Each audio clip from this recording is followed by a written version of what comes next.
Welcome back to Jesus in the Kingdom, the Gospel of Luke, Lesson 11, chapters 19 and 20. So, yesterday we were looking at this whole concept of the kingdom of God versus the kingdom of man. And today I want to talk about the response of man. Do you remember in our Facebook Live conversation yesterday, we talked about the fact that everyone is called to a response, either for Jesus or against Jesus.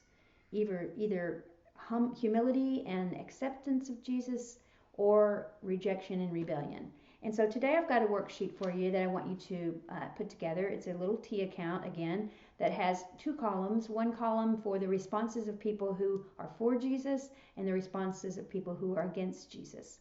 And then I also want you to look at this new terminology, this new phrase that's showing up in chapter 20 related to the people.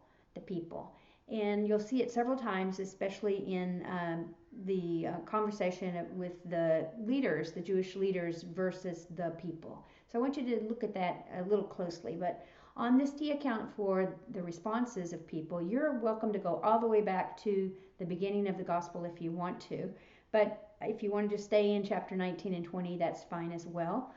But I do encourage you that, if you have time, go back and try to find out how have people been responding to Jesus all along and throw them into the right column for or against.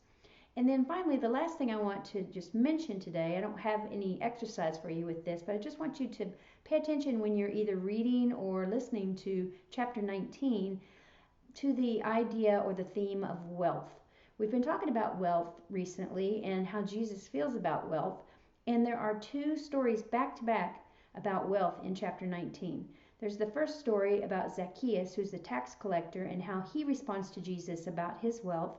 And then there's a parable that Jesus tells about wealth and how Jesus responds to people who handle his wealth well.